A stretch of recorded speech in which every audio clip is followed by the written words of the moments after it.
Don't pay attention to the fact that not only are the top players for the U.S. women's national team making more on average than their male counterparts. No, don't look at that.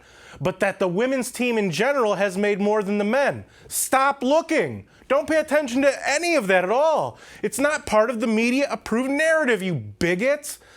And another set of high school kids want you to know that facts don't matter when you're indoctrinated to believe said narrative.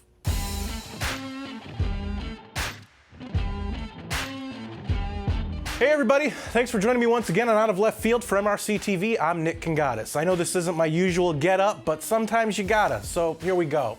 The girls' soccer team at Burlington High School in Vermont chose to use the time after scoring a goal to make a political statement, #EqualPay.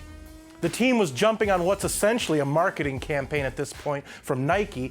Notice the swoosh logo on their shirts? Because the ladies that they're supposed to look up to say that they're not being treated fairly in terms of pay. What do you have to say? This. What do you deserve? I deserve this. You deserve all of it. Trust me, folks, the injection of the poison that is politics and sports has made me take way more time on soccer than I'd like, yet here we are. According to CBS News, the girls are actually selling the Nike swoosh-adorned shirts, quote, $25 per person, but men are encouraged to pay 16% more, or about $4.80, to call attention to the gender pay disparity in Vermont, unquote. Haven't we learned enough from the David Hoggs and Greta Thunbergs of the world that these movements are rarely based in any semblance of fact?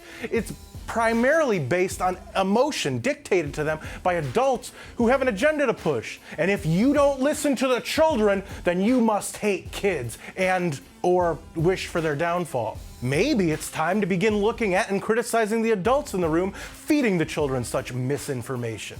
In late July, U.S. Soccer President Carlos Cordero released a letter stating that the United States women's national team was paid more than the men's team.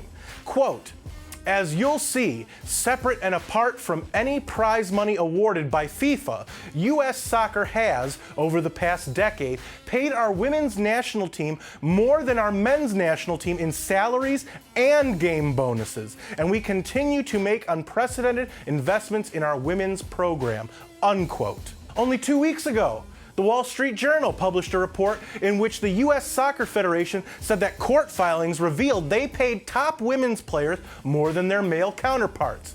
Despite the difference in pay being slightly, percentage-wise, in the women's players' favor, the fact still remains that 4 women on the team earned, quote, a total of $1.1 to $1.2 million for their national team play between March 30th, 2014 and September 30th, 2019, unquote. In contrast, quote, the income of the single men's national team player who earned the most in the aggregate during the 2014 to 2019 period was $993,967, unquote. That's just the income of 1 men's players. 4 women made more than the single male who wasn't named.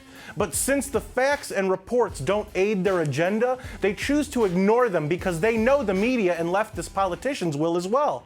We can get into the numbers even deeper, but typically people practicing activism don't like to look very deep. They usually look for whatever statistic from whatever organization is the most convenient for their narrative that their emotions dictate. In this instance, women do get equal pay. They just don't want to admit it. If you like this video, don't forget to share it. That's the best way to let us know you want us to keep these videos coming. Subscribe to our YouTube channel and hit that notification bell so YouTube might let you know when MRC-TV comes out with a new video. Like us on Zuckerbook and follow us on Instaburg. For MRC-TV, I'm Nick Kangadis.